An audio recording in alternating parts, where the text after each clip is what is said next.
बाद आपको बताएं कि कराची में पंजाब बस अड्डे के करीब खड़ी बसों में आग लग गई। आग 2 से 3 बसेस में लगी। रेस्क्यू हुकाम के मुताबिक आग पर काबू पा लिया गया है, ताहम कूलिंग का अमल इस वक्त जारी है। मजीद क्या तफसीलात इस खबर से मुताल्लिक जान लेते हैं अपने नुमाइंदे शहबाज खान से। शहबाज बताइएगा।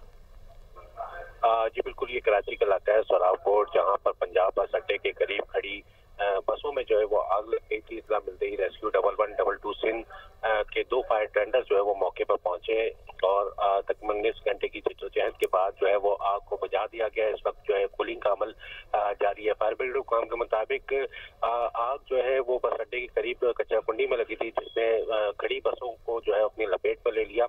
एक बस जो है मुकम्मल तौर पर जल गई, जबकि 2 बसों को जो है जुज़वी तौर पर नुकसान पहुंचा है। फायर ब्रिगेड हुकाम के मुताबिक आग पर जो है वो काबू पा लिया है। इस वक्त जो है कूलिंग का अमल जारी है और मजीद जो है इस हवाले से तहकीकात की जा रही है। आगे तक नतीजे में जानी नुकसान रिपोर्ट नहीं हुआ।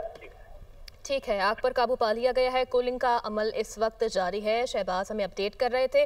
अपडेट कर रहे हैं आपको कराची से, जहां पर पंजाब बस अड्डे के करीब खड़ी बसों में आग लग गई। आग 2 से 3 बसों में लगी थी और इस वक्त आग पर काबू पा लिया गया है। कूलिंग का अमल इस वक्त जारी है।